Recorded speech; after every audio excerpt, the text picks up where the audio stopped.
भारत के विदेश मंत्री एस जयशंकर ने एनडीटीवी वर्ल्ड समिट में ये कहा कि भारतीय और चीनी सैनिक फिर से उसी तरीके से सीमा क्षेत्र में गश्त करेंगे, यानी कि पेट्रोल करेंगे, जैसा कि वे मई 2020 के विवाद से पहले किया करते थे। गलवान घाटी के संघर्ष के 4 सालों के बाद भारत और चीन ने LAC यानी कि the line of actual control के साथ गश्त के लिए एक इम्पोर्टेंट समझौता किया है। फॉरेन सेक्रेटरी विक्रम मिस्री के द्वारा इस समझौते की घोषणा के तुरंत बाद विदेश मंत्री एस जयशंकर ने ये कहा कि ये जो व्यवस्था है इससे दोनों देशों के बीच में जो तनाव है वो कम हो सकता है और सीमा पर गश्त के पुराने नियमों के या फिर पेट्रोल के पुराने नियमों के तहत सैनिकों की तैनाती संभव होगी। अब ये जो समझौता है, ये जो अग्रीमेंट है वो इम्पोर्टेंट क्यों है उसके बारे में चर्चा कर लेते हैं। इसके कुछ पहलू हैं जैसे कि तनाव को कम करना। इस समझौते का सबसे बड़ा संकेत ये है कि दोनों देशों के बीच में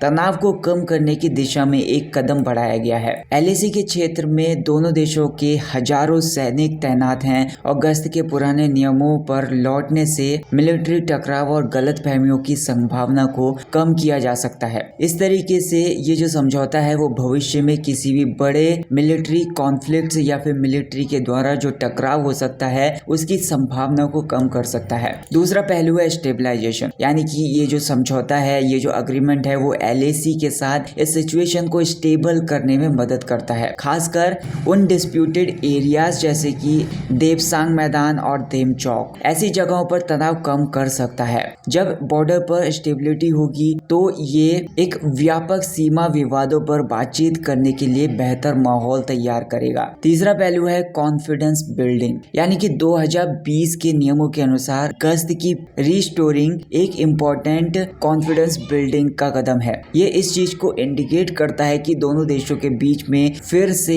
आपसी सहयोग और संवाद की दिशा में एक पॉजिटिव अप्रोच है। इन दोनों देशों के बीच में आगे का रास्ता या फिर आगे की बातचीत का रास्ता बिल्कुल साफ होता है, जिससे सीमा पर लंबे समय से चल रहे विवादों के समाधान की संभावना बढ़ती है। अगला पहलू है हमारा पॉलिटिकल इम्पैक्ट, मतलब इस समझौते से हाई लेवल डिप्लोमेटिक टॉक्स या फिर हाई लेवल की जो कूटनीतिक बातचीत है उसकी संभावना बढ़ सकती है। इंटरनेशनल प्लेटफॉर्म्स पर भारत और चीन के नेताओं के बीच में जो पोटेंशियल मीटिंग्स हैं उनका रास्ता और मजबूत हो सकता है और द्विपक्षीय संबंधों के बीच में सुधार हो सकता है। भारत के लिए ये समझौता स्पेशली तौर पर बहुत ज्यादा इम्पोर्टेंट है क्योंकि इससे देश को अपनी सीमा के बुनियादी ढांचे के विकास को बिना किसी इमीडिएट संघर्ष के आगे बढ़ने का मौका मिलेगा। चीन के लिए ये ग्लोबल टेंशन के बीच भारत के साथ अपनी सीमा को स्टेबल रखने की स्ट्रेटेजिक नीड या फिर आवश्यकता को दर्शाता है। 15 जून 2020 को गलवान वैली में भारतीय और चीनी सैनिकों के बीच में एक घातक संघर्ष हुआ जो 1975 के बाद पहली बार सीमा पर हुआ था। इस संघर्ष में दोनों ही साइड से बहुत ज्यादा कैजुअलिटीज हुई थी, जिसमें 20 भारतीय सैनिक शहीद भी हो गए थे। अब चीनी सैनिकों की हानि के बारे में अलग अलग दावे किए गए हैं। इस घटना के पीछे बॉर्डर के इंफ्रास्ट्रक्चर में बदलाव और LAC के अलग अलग दृष्टिकोणों का बड़ा हाथ था। इस संघर्ष के बाद दोनों देशों के तनाव को कम करने के लिए बातचीत शुरू की गई, जबकि द्विपक्षीय संबंधों में तनाव जारी रहा। दूसरे कुछ विवादित क्षेत्र हैं जैसे कि गलवान घाटी के अलावा LAC के साथ और भी ज्यादा कई विवादित बिंदु हैं जहां पर 1962 के युद्ध के दौरान भारतीय और चीनी सैनिकों के बीच में टकराव हुए थे। इनमें कुछ इंपॉर्टेंट क्षेत्र हैं जैसे कि देमचौक LAC के द्वारा डिवाइडेड है। भारत इसके पश्चिमी हिस्से को कंट्रोल करता है जबकि चीन पूर्वी हिस्से पर कंट्रोल रखता है और पश्चिमी हिस्से पर भी दावा करता है। अब इस विवाद का कारण हिस्ट्रिकल ट्रीटीज और चार्डिंग नाले के साथ LAC का चार्डिंग नाला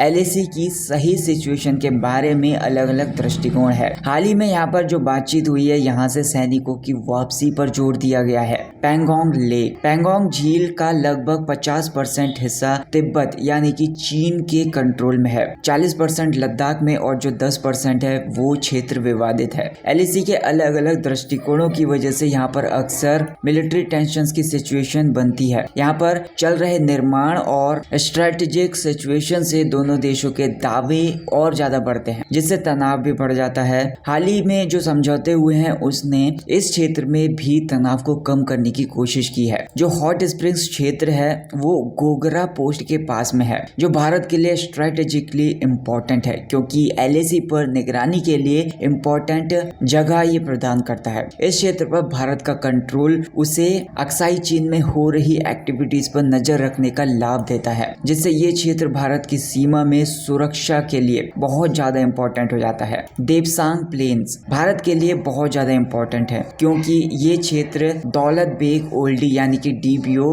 हवाई पट्टी और दरबुक शियोग यानी कि DBO सड़क तक अपना एक्सेस प्रदान करता है। देपसांग पर ये जो कंट्रोल है भारतीय सैनिकों को चीन की सेना के द्वारा इन इम्पोर्टेंट लॉजिस्टिक लाइंस पर खतरे को रोकने में मदद करता है, जिससे ये क्षेत्र भारत की उत्तरी सीमा रक्षा और मिलिट्री मोबिलिटी के लिए बहुत ज्यादा इम्पोर्टेंट बन जाता है। अगर इसके कंक्लूजन की बात करें तो भारत और चीन के बीच में हुए इस नए पेट्रोल एग्रीमेंट ने दोनों देशों के बीच में तनाव को कम करने की दिशा में एक इम्पोर्टेंट कदम उठाया है। गलवान घाटी जो कॉन्फ्लिक्ट है या फिर गलवान घाटी जो संघर्ष है, उसके बाद 4 साल में ये सबसे बड़ा डिप्लोमेटिक सक्सेस मानी जा रही है और इससे सीमा विवादों पर बातचीत के लिए एक स्टेबल और पीसफुल एनवायरनमेंट तैयार होने की संभावना है। अगर इस समझौते को सही तरीके से लागू किया जाता है तो ये न केवल सीमा पर स्टेबिलिटी लाएगा बल्कि दोनों देशों के बीच में जो द्विपक्षीय संबंध हैं उनमें भी सुधार करेगा।